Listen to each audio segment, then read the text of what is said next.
기도는 영혼을 들여다 볼 수 있는 창문입니다. 기도하는 이가 하나님과 어떤 관계에 있는지, 그리고 세상과 다른 사람을 어떻게 생각하는지를 들여다볼 수 있는 창문입니다.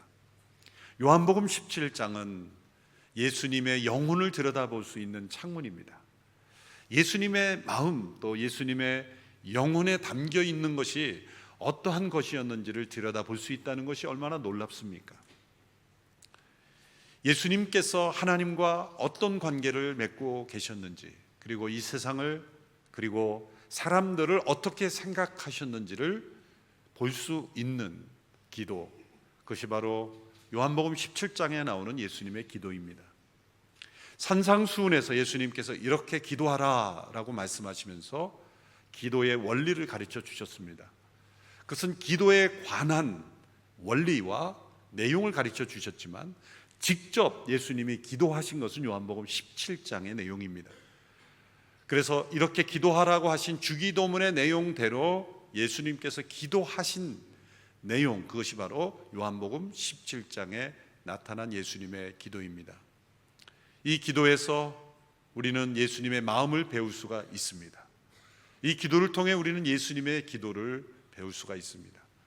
만일 우리가 예수님의 마음을 품기 원한다면 반드시 이 예수님의 기도를 품어야 합니다. 예수님을 닮기 원한다면 우리의 기도가 이 예수님의 기도를 닮아야 합니다. 예수님의 이 기도에는 그 당시 예수님이 기도하신 시점으로 볼 때는 미래가 담겨 있습니다. 예수님께서 그 당시에 사람들만 위해 기도하신 것이 아니라 장차 미래에 있을 사람들을 위해 기도하셨기 때문입니다. 17장 20절의 말씀을 보면 이렇게 기도하셨습니다. 내 기도는 이 사람들만 위한 것이 아닙니다. 이 사람들이 전하는 말을 듣고 나를 믿는 사람들을 위해 기도합니다. 미래의 제자들을 위해서도 기도하셨다는 겁니다. 얼마나 놀랍습니까? 우리가 예수님을 이 시간 믿는 것, 바로 예수님의 기도 때문에 우리가 예수님 믿게 된 것입니다. 부모는 자녀가 아직 태어나지 않아도 자신의 자녀를 위해 준비합니다. 어쩌면 미래에 태어날 자녀를 위해서 아직 자녀가 없는 가정도 열심히 일하는 것이죠. 또 태어난 자녀들을 위하여 미리 앞서가며 자녀의 미래를 준비하지 않습니까? 예수님께서 우리가 이 세상에 태어나기도 전에 우리가 믿을 것을 준비하셨고 또 믿을 우리들을 위하여 예수님이 기도하셨다는 겁니다. 예수님이 기도하실 이 시점으로 볼 때 우리는 미래의 사람들이었지만 오늘 이 시대에 우리는 바로 어떤 사람들입니까? 이미 믿는 우리들이기에 우리로 인하여 믿게 될 또 다른 사람들을 위하여 예수님은 지금도 하나님 보좌 우편에서 기도하고 계신 것입니다. 예수님의 이 기도는 우리만을 위한 기도가 아니라 우리를 통해 믿게 될 또 다른 사람들, 그들을 위해서도 예수님은 기도하고 계십니다. 그러므로 우리도 또한 이 예수님의 기도를 함께 드릴 수 있어야 하는 것이죠. 나만을 위한 기도, 우리만을 위한 기도가 아니라 예수님의 마음이 그 마음에 있다면 우리를 통하여 믿게 될 또 다른 사람들을 위해서도 우리는 기도해야 하는 것입니다. 이것은 예수님 믿는 사람들만이 할 수 있는 중보의 기도이기 때문입니다. 예수님께서는 당시에 제자들을 위해 기도하셨지만 그 제자들이 연약했습니다. 의심이 있었습니다. 그들은 흔들렸습니다. 예수님의 십자가 앞에서 도망해야 했습니다. 그러나 그러한 제자들일지라도 복음을 전할 때 많은 어려움과 심지어 순교가 요구될지라도 복음이 결국 전해지고야 만다는 것을 알고 계셨습니다. 그 제자들이 지금은 연약하지만 그들을 통해 믿게 될 또 다른 이들이 있게 될 것을 미리 아시고 예수님은 그들을 위해서도 기도하신 것입니다. 따라서 우리는 이 기도를 통해 예수님을 믿게 된 우리들이기에 우리 온누리교회의 본질은 이 예수님의 기도가 온누리교회 성도 전체의 기도 제목이 되는 것입니다. 교회의 사명은 바로 예수님의 이 기도가 이루어지는 것, 이루어지는 통로가 되는 것, 그것이 교회의 사명인 것입니다.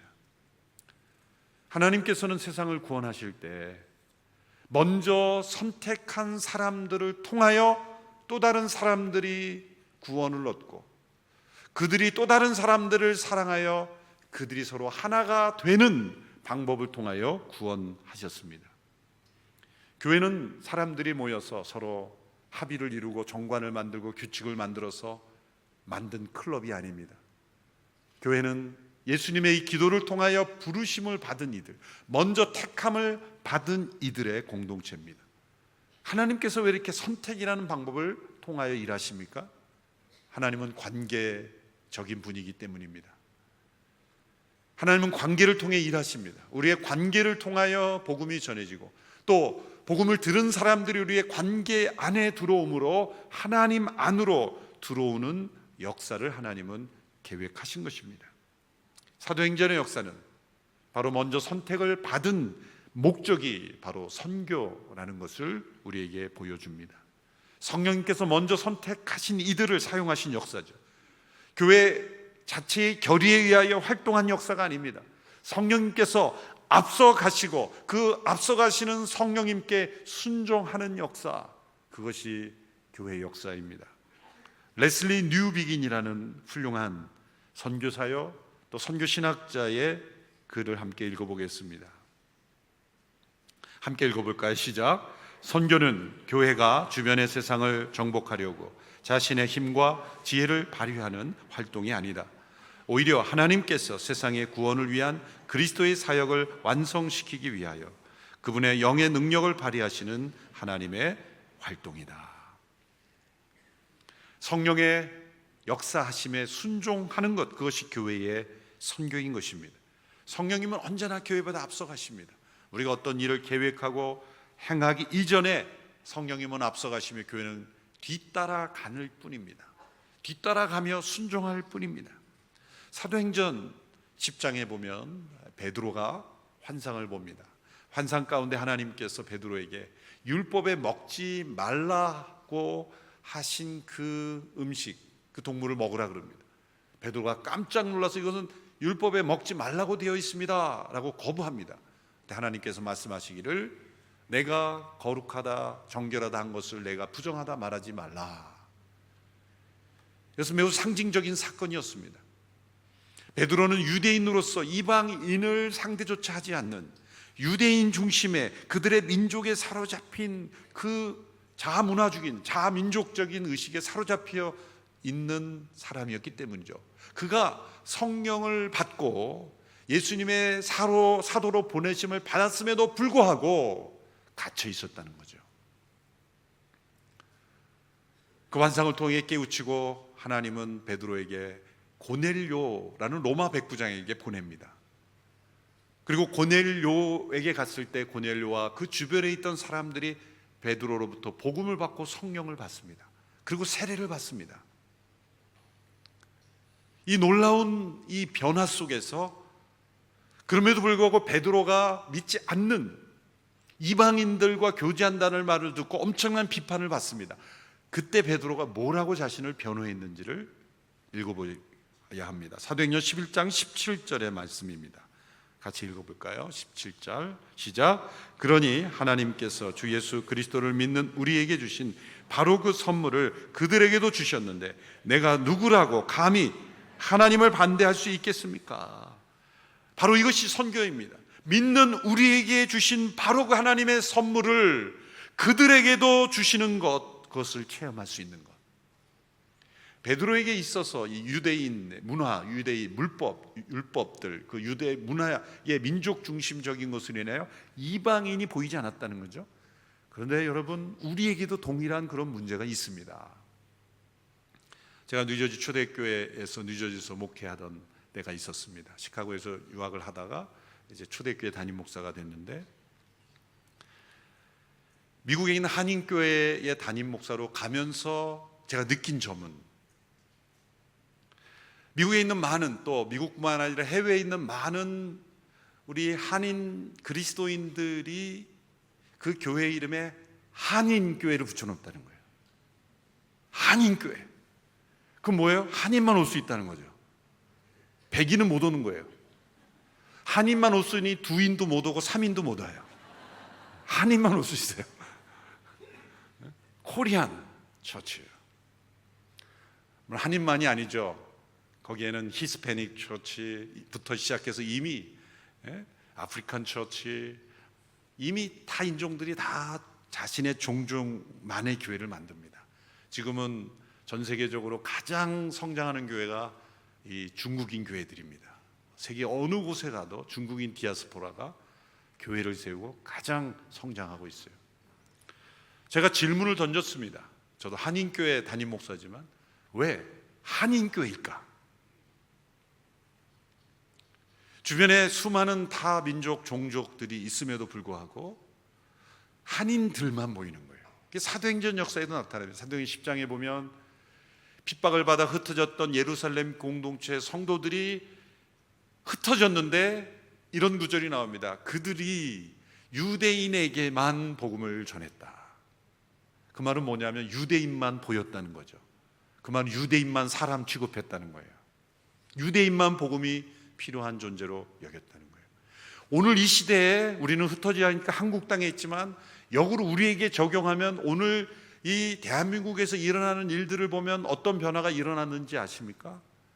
우리가 지금 베드로가 빠져있는 율법에 사로잡혀 있는 그 의식이 우리에게 어떻게 적용될 수 있냐면 우리는 단일 민족이다, 백의의 민족이다. 물론 배달의 민족이기도 하지만 요즘 음식은 다 배달로 먹죠. 민족성에 맞게 배달의 민족으로, 배달의 민족 살려야 됩니다. 우리가 단일 민족이라는 이 정체성이 우리나라에 온 250만 명의 이주민들, 공식적으로 한 220만 명이다. 그러나 비공식적인 불법 체류가 250명 봅니다. 계속 증가하고 있습니다. 인구는 감소되고 있기 때문에 이주민들은 더 늘어날 겁니다. 어떤 분에 의하면 400만 명 정도가 들어와야 우리나라의 경제 질서가 유지된다는 거예요. 지금 지방의 농어촌 가면 전부 이주민들이 일하고 있습니다. 한국 사람들이 일하지 않습니다. 어른들은 다 연로해서 힘이 없고 저희 이주민들이 다 와서 농사 짓고 다 합니다. 공장에서 다 일합니다. 근데 우리는 그들을 과연 복음을 들어야 될 영혼으로 보고 있는가? 아니면 필요한 자원으로만 생각하는가? 400만 명 시대가 되면 인구의 5분의 1입니다. 우리가 이 시대를 어떻게 대응할 건가? 정치가들은 관심이 없는 것 같아요. 표가 없으니까. 그러나 그것이 사회 문제가 됐을 때는 이미 회복 불가능한 시대가 됐어요. 유럽이 왜 브렉시트로 영국이 그렇게 그 EU에서 탈퇴하려고 몸부림칩니까? 그들의 정체성이 무너지는 것 같은 충격을 견딜 수가 없었어요. 차라리 못 사는 게 낫겠다. 왜? 수많은 이슬람들이 그 땅에, 제가 온 사진을 보니까 어느 영국의 거리는 마을 전체에 기도 시간에 다 나와가지고 길가에서 기도하는 거예요. 갈 수가 없는 거예요.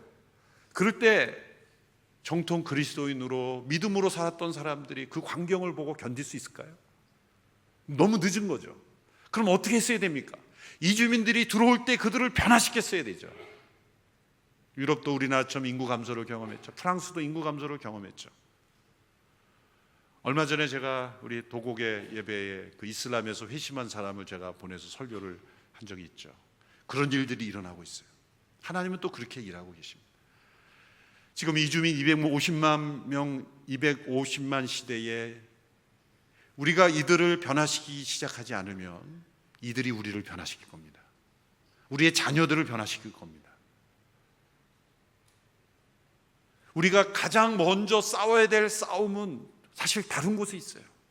지금 우리나라에 와 있는 이 사람들을 빨리 복음으로 변화시키고 이들을 사랑하고 축복하고 대한민국에 와서 난 예수 믿고 변화되었다라는 그 회심의 역사가 곳곳에서 일어나야 시간이 흘러갈수록 우리나라가 변질되지 않을 수 있어요. 단일 민족이라는 이 프레임에 갇혀서 이주민들을 하대하고 무시하고 한 가족으로 받아들이지 않는 일이 계속된다면 성령님께서 우리에게 주신 그 선물을 그들에게도 주시는 것을 우리가 체험하지 못한다면 이 나라 민족에 큰 위기가 올 수 있습니다. 선교는 세상을 변화시킬 뿐만 아니라 사실 교회 자체도 변화시키는 겁니다. 선교는 성령님께서 세상과 교회를 동시에 변화시키는 일입니다. 이 사도행전 10장의 사건을 통해 고넬료만 회심한 것이 아니라 베드로도 회심을 경험한 거예요. 다른 차원의 회심이죠. 예수님을 믿는 회심뿐만이 아니라 그의 시각이 넓어지는 회심을 경험하고 초대교회 예루살렘 교회도 또 하나의 차원의 회심을 경험한 것입니다. 오늘의 교회가 선교에 헌신한 교회로 지난 34년 동안 선교의 최우선순위를 두고 순종해 오면서 겪은 것은 우리 자신의 회심입니다. 오늘의 교회가 선교 중심적으로 헌신해 오지 않았더라면 제 눈에도 이주민들, 난민이 보이지 않았을지도 모릅니다. 우리 성도님들에게도 그들이 보이지 않았을 수도 있습니다. 그저 일시키는 자원으로만 보였을지도 모릅니다. 그러나 오늘의 교회가 이제 성령님께서 이 시대에 이 이주를 통하여 역사하시는 하나님의 선교에 헌신하기를 원하고, 또 해외적으로 보면은 지금 난민들이 급증하고 있죠. 난민들이 시리아 난민이 레바논 그 계곡에 지금 수천 개의 캠프로 모여 있습니다. 시리아에서는 복음을 전할 수 없어요. 복음 전하면 바로 죽을 수도 있습니다. 그런데 난민은 자유롭게, 난민 캠프에서는 자유롭게 복음을 전할 수 있고 그들에게 무엇이든지 갖다 주면 다 받아들이는 시대예요. 그래서 우리 선교사님들을 이동시켜서 집중적으로 그 난민 캠프로 보내고 있습니다. 그것에서 복음의 역사가 일어나고, 그리고 미주에 있는 우리 2세 동포들과 함께 가서 영어도 가르치고 또 먹을 것도 공급하고 교육도 시키고, 그리고 복음을 전하는 일들, 이런 일들을 집중해야 됩니다. 오늘 아침에도 뉴스를 들으니까 난민 선 하나가 또 침몰했지 않습니까? 이러한 일을 우리가 눈을 감는다면, 내 가정이, 이 마을이 평안하기 때문에 거기에 눈을 감는다면 그 시대적 책임을 외면하는 것입니다. 교회가 선교를 하는 것이 아니라 성령님께서 이끄시는 대로 순종할 때 교회 자체가 변화되는 것입니다. 지난주에 영국의 선교 교육기관인 옥스퍼드 센터 포 미션 스타디라는 기관이 있습니다. 이 기관의 대표가 와서 조찬을 함께 나눴습니다. 저에게 질문을 했어요. 많은 교회들이 젊은이들이 오히려 떠나고 있는데, 유럽은 말할 것도 없고 한국도 젊은이들이 떠난다고 하는데, 오늘의 교회는 젊은이들이 함께 계속 모이는 이유가 무엇입니까? 제가 이렇게 대답했습니다. 저는 젊은이들을 수용할 수 있는 이 탈권위주의적인 수평적인 문화다. 그러면서 제가 크리스마스 콘서트 때 제가 노래한 거를 들려줬습니다. 그건 그냥 재밌으라고 보여준 거고, 두 번째는 선교에 헌신한 거다. 더 중요한 건 선교에 헌신한 거다. 작년 한 해 통계를 보니까 2019년 한 해 저희 교회 아웃리치에 참여한 성도들이 국내 170개 팀 5,285명, 해외는 189개 팀 3,411명, 총 359개 팀 8,696명이었습니다. 숫자를 자랑하는 것이 아니라 8,696명 중에 우리 공동체 성도들도 있지만 대다수는 젊은이들이었습니다. 대학 청년들이요. 이것이 왜 중요합니까? 젊은이들은 참여하면서 배웁니다. 예배 시간에 설교, 또 강의를 듣는 성경 공부를 통해 배우는 것 같지만, 이곳에서 배우는 말씀과 선교 현장에서 보며 배우는 말씀은 다른 차원의 역사입니다. 하나님께서 왜 오늘의 교회, 이 시대에 많은 젊은이들이 모이는가? 우리가 무엇을 잘해서가 아니라 선교의 통로가 되는 기로 작정한 곳으로 젊은이들은 모이는 거예요. 젊은이들은 이유가 다르겠죠. 여러 가지 이유가 있겠죠. 그러나 성령님께서 역사하시는 그 흐름 속에서 하나님은 선교에 헌신한 교회, 많은 선교 사역에 헌신한 일꾼들을 길러내기를 원하시는 겁니다. 따라서 오늘의 교회가 선교에 헌신한 교회라면 모든 성도들이 마음에 품어야 될 이 기도 제목은 바로 예수님께서 친히 기도하신 오늘 본문의 기도 제목입니다. 첫째로 그것은 세상이 믿게 하소서라는 기도의 제목입니다. 세상이 믿게 하소서. 21절의 기도를 함께 읽어보겠습니다. 시작. 아버지여, 아버지께서 내 안에 계시고 내가 아버지 안에 있는 것 같이 그들도 모두 하나가 되게 하시고 그들도 우리 안에 있게 해 아버지께서 나를 보내셨다는 것을 세상이 믿게 하소서. 우리가 믿게 하는 것이 아닙니다. 우리는 전하는 것뿐이고 믿게 하는 것은 하나님의 역사입니다. 그래서 세상이 예수님께서 하나님의 아들이심을 믿게 해달라고 우리는 끊임없이 기도해야 됩니다. 두 번째, 세상이 알게 하소서라는 기도의 제목입니다. 하나님께서 예수님을 사랑하셨듯이 우리도 또한 사랑하심을 알게 해달라는 겁니다. 23절의 말씀 기도합니다. 함께 읽겠습니다. 시작. 내가 그들 안에 있고 아버지께서 내 안에 계신 것은 그들이 완전히 하나가 되게 하려는 것입니다. 그것은 또 아버지께서 나를 보내신 것과 아버지께서 나를 사랑하신 것처럼 그들도 사랑하셨다는 것을 세상이 알게 하려는 것입니다. 세상의 가장 중요한 필요는 하나님의 사랑을 아는 것입니다. 세상의 온갖 추악한 문제들의 원인은 하나님의 사랑을 알지 못해서입니다.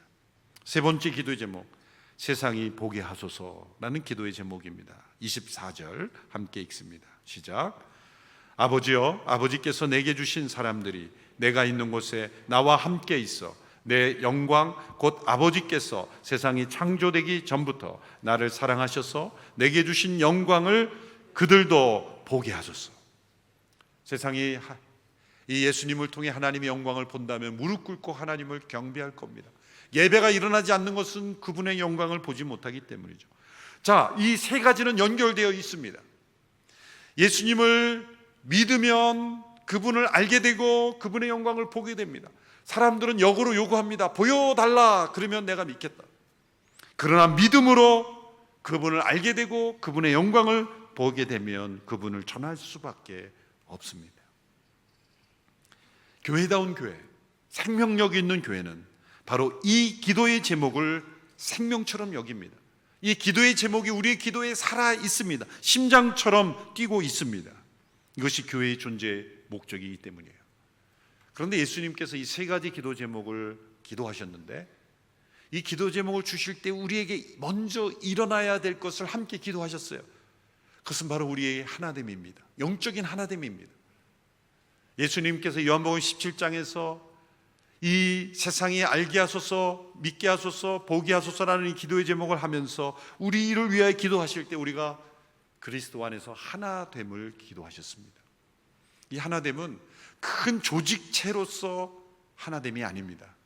규칙을 잘 지키는 어떤 인스티튜션으로서의 하나됨이 아닙니다. 초대교회 역사를 보면 초대교회는 생명력 있는 교회였습니다. 그러나 조직체로 보면은 조직화되지 않은 교회였습니다. 도리어 조직화된 때건데 콘스탄틴 대제와 황제들에서 교회가 지원을 받고 교회와 정치가 하나가 되고 정치적 연합체를 이루었을 때 전 유럽을 커버하는 하나된 조직체를 이뤘는데 놀랍게도 그때는 생명력을 잃어버렸어요. 그리고 세상은 더 예수님을 모르게 됐고 세상은 그리스도의 영광을 보지 못하게 됐고 그래서 교회가 그리스도의 영광을 가로챈 겁니다.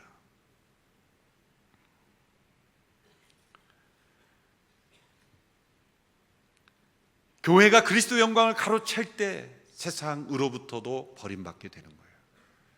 교회 문제는 너무 단순합니다. 그리스도의 영광을 가로채는 겁니다. 예수님께서 기도하신 이 하나됨, 영적인 하나됨을 예수님이 기도 제목마다 조건으로 붙이셔서 21절을 보면 앞부분에 이렇게 돼 있죠. 아버지께서 내 안에 계시고 내가 아버지 안에 있는 것 같이 그들도 모두 하나가 되게 하시고 23절을 보면 내가 그들 안에 있고 아버지께서 내 안에 계신 것은 그들이 완전히 하나가 되게 하려는 것입니다. 이 기도 전체에서 예수님 우리의 믿음의 내용에 포함되어야 할 네 가지 유형의 하나됨을 기도하셨습니다. 첫 번째 하나됨은 삼위일체 하나님의 하나됨입니다. 21절은 아버지께서 내 안에 계시고 내가 아버지 안에 있는 것 같이, 또 22절에 우리가 하나인 것 같이, 이것은 성부, 성자, 성령님 안에 존재하는 신비로운 하나됨입니다. 두 번째 하나됨은 이 첫 번째 하나됨으로 인하여 생겨난 두 번째인데 그것은 예수님 안에 있는 두 가지 본성의 하나됨, 완전한 하나님이며 동시에 완전한 사람이신 분이 한 인격 안에 두 본성이 하나 되는 것입니다.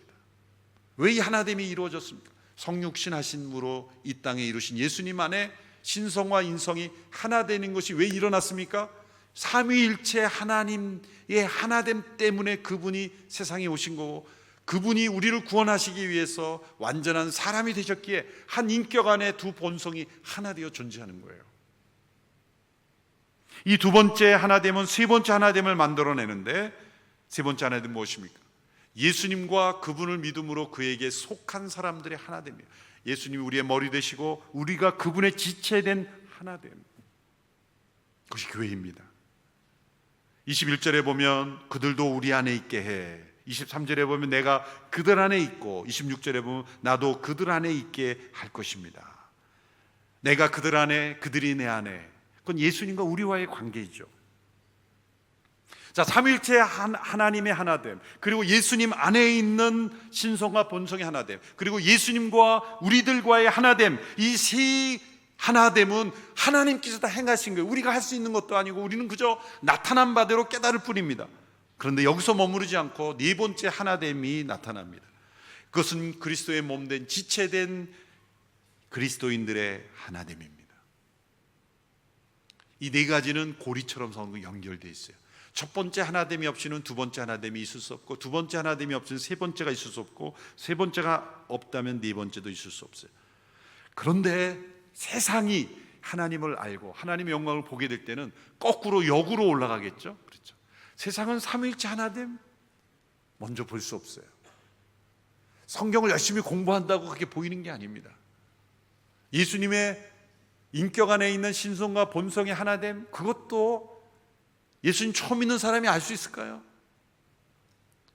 그런데 놀랍게도 그리스도인들의 영적으로 하나된 공동체에 그들이 들어와서 하나 되면, 놀랍게도 그들이 우리가 하나된 그리스도인들의 그 하나됨 속에서 우리의 머리 되신 예수님과의 관계 속에 들어가게 되고, 그 예수님과의 하나됨을 통하여 예수님 안에 있는 그 하나됨을 보게 되고, 그리고 예수님 안에 있는 하나됨을 통하여 삼위일체 되신 하나님의 하나됨을 보게 된다는 거예요.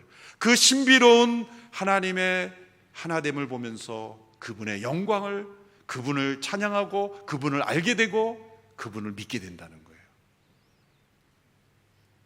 하나님이 우리에게 오신 것과 우리가 하나님께로 가는 길은 정반대가 되는 것입니다. 그래서 우리가 그리스도 안에서 하나 되는 일이 선교의 가장 중요한 능력인 것입니다. 초대교회 시절에 원형 경기장에 던져진, 사자굴에 던져진 성도들이 흔들리지 않았던 것은 개개인이 용기가 강했기 때문에, 성격적으로 담대했기 때문이 아닙니다. 그들이 하나 된 영적 공동체였기 때문이에요.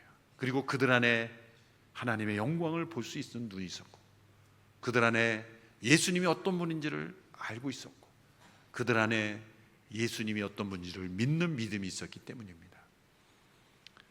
그래서 그들은 히브리서에 보면 세상이 감당치 못하는 사람들이라고 했습니다. 그 세상을 향해 믿으라고 하기 전에 우리가 그리스도 안에서 하나됨을 지켜야 그들이 우리 안에 있는 예수님을 보게 되는 거예요. 저렇게 싸울 이유가 많은데도 싸우지 않는 이유는 뭘까? 우리의 머리가 예수님이시기 때문에. 그럼 저들을 하나 되게 하는 예수님은 누구이실까? 아, 예수님은 하나님이며 사람이시구나. 그 예수님은 어떤 분인가? 삼위일체 하나님이 그를 세상에 보내셨구나. 세상엔 그렇게 하나님이 알아가게 되는 겁니다. 그게 선교입니다. 오늘의 교회가 그리스도 안에 거하는 공동체, 또 그리스도께서 우리 안에 거하시는 공동체가 되고, 성령의 바람 같은 역사에 순종함으로 온 세상에 복음이 전해지는 하나님의 이 선교의 통로되는 교회가 되기를 축원합니다. 이 일을 위하여 우리가 부르심을 받았습니다. 그래서 우리 각자가 예배에 참석하는 정도의 신앙을 뛰어넘어 우리 모두가 그리스도의 한 지체로, 한 공동체라는 생각, 그 하나됨을 경험하면 경험할수록 놀랍게도 예수님을 더 알아가게 되고 예수님을 확실히 믿게 되고 예수님의 영광을 보게 되기 때문입니다. 그것이 우리의 능력이요 우리의 축복입니다. 기도하겠습니다. 예수님의 기도가 우리의 기도가 되기를 원합니다. 예수님의 마음에 담긴 이 기도가 우리의 마음에 담기게 되기를 원합니다. 세상이 예수님을 믿게 되고 알게 되고 그분의 영광을 보게 되는 일에 우리 온누리교회가 쓰임받게 되게 하옵소서. 예수님의 이름으로 기도하옵나이다. 아멘.